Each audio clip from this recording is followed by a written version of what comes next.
Thank you very much, Ira and Dominic, for your kind introduction. So, good afternoon to each and everyone. And good afternoon. And in behalf of the Pastoral Care for Filipino Migrants and migrants in different nationalities, we welcome you on the celebration of the 110th World Day of Migrants and Refugees.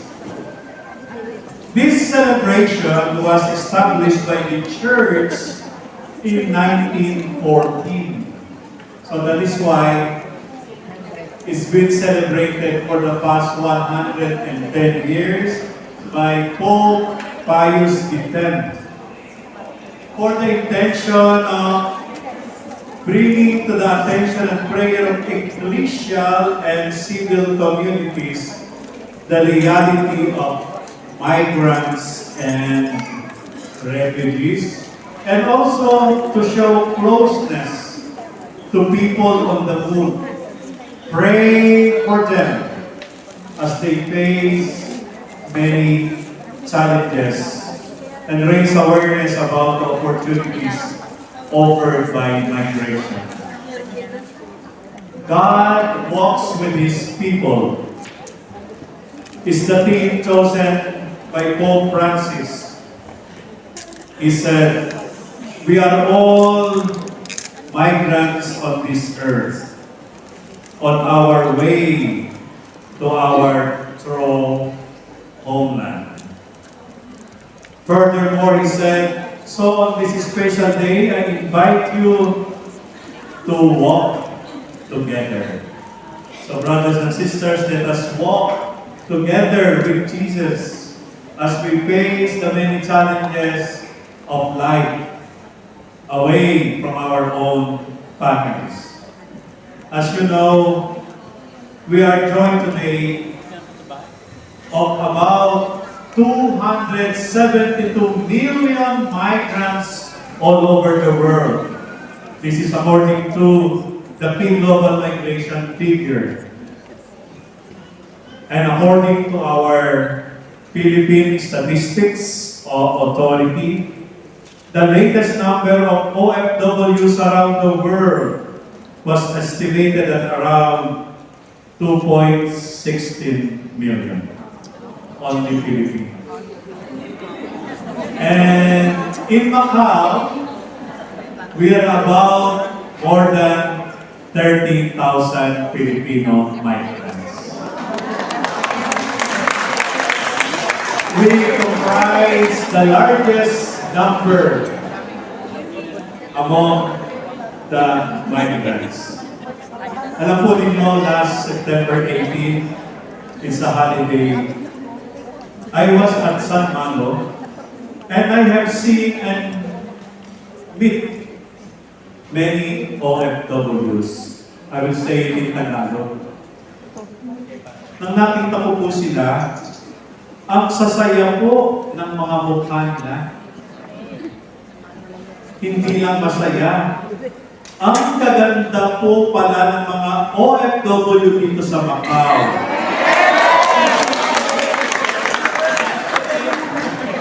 Sabi nga ng isang kanta, isang ngiti mo lang ay panalo na. Ayan, maganda. Isang ngiti lang. Pero isang ngiti naman sa yan. kabila po ng lahat, let us not forget that God walks with His people. Amen. Kasama natin ang Diyos. Amen. And so let us enjoy this day together with other migrants from different nationalities. So may I take a little time just to mention and welcome them.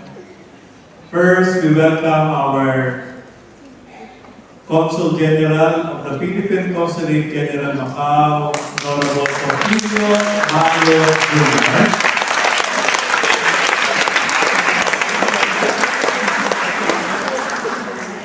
We have the Secretary General of Caritas Macau, Mr. Paul Chi Mang.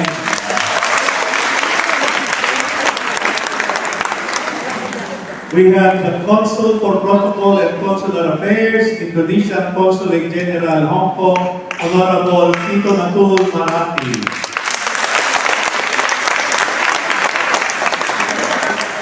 Acting Director of Macau Government Tourism Office, we welcome Mr. Chen Y. Tong.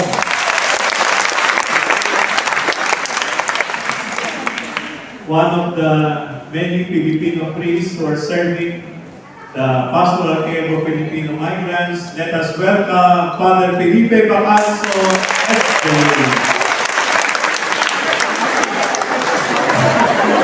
And to represent Father Gito and the Indian community, we welcome Brother Thomas, CMF. And our very own Assistant Chaplain to the Filipinos, Father Sheldon De Souza. And also, this priest is the one who really helped us to have this venue, St. Paul School of Macau, a reality. And together with Father Athanasius, we thank them. Father Lawrence Dele, also thank you.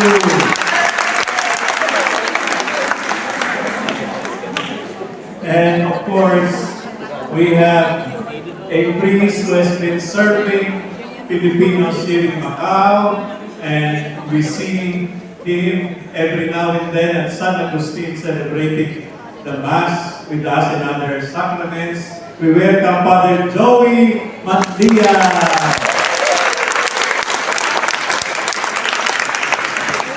And we move on to the Living Sisters. RGS Sister, Sister Rosa Viloria.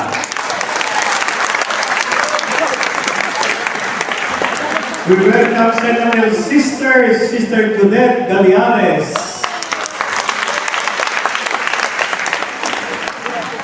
FMDA Sisters, we welcome Sister Basilia Valdez-West. From the Daughters of St. Paul, we welcome Sister Bernadette Dean, FSP. Perpetual Health Sisters, Missionaries of Charity, Sister Nileta Rodillas, FPS, and other FPS sisters.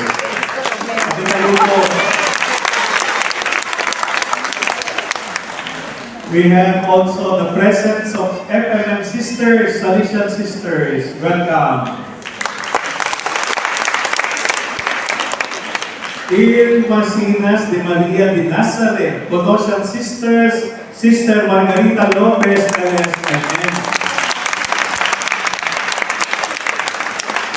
Dominican sisters, Sister Cheryl, OP.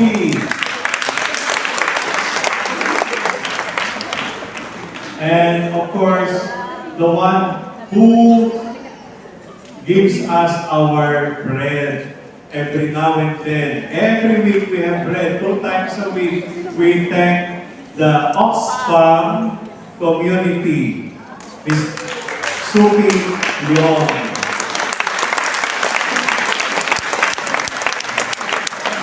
And also, I would like to, there are Macau minority community umbrella leaders. Marami po sila maliliit na. Pero I think it's good to mention them. So may I have another 1.5 minutes of my time? Okay. So President Kapampangan Association in Macau, Jopri Angeles. Founder, Macfield Angel, Ina Angeles. President, Orient Premier Tribe, Liberty Olmos. President, Pinupuk Tribe, Vilcher Carino.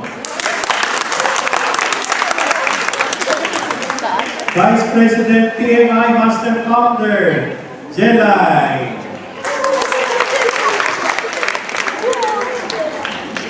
President Pisdak Jennifer Bracto.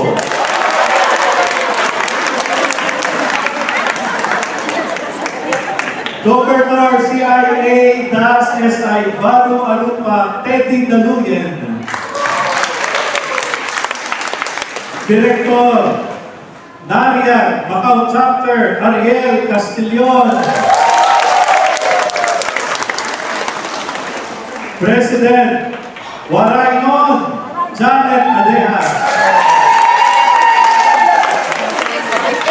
President Kayato Carapedo Susan Capino. Chairman Samahang Ilocano Kabagis Tony Acoba. National Chairman CIA ISI Original Rodolfo Villanueva. President PAR DSS Phil Annie Bautista.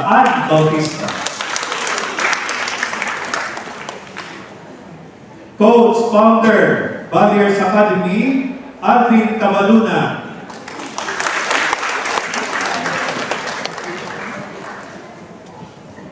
President Eagles Macau Prince Rivera.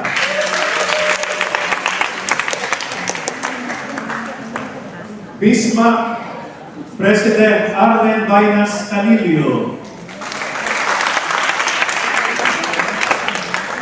Founder Goddess of Beauty Sandy Lapus.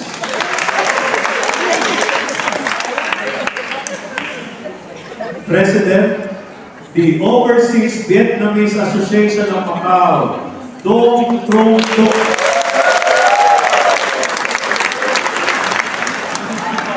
President, Indonesian Migrant Workers Union Macau, Yosa Wari Yanti.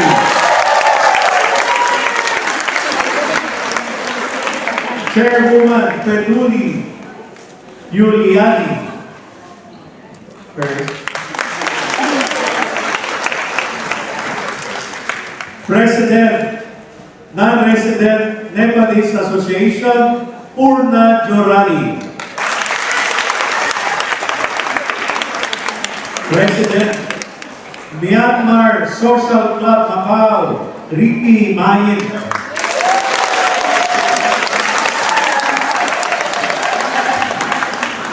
President, MACTAO Macau, Jomar Villar. President FBP, Mercy Granada. Councilor ARTM, Be Cool Project, Duran Chao.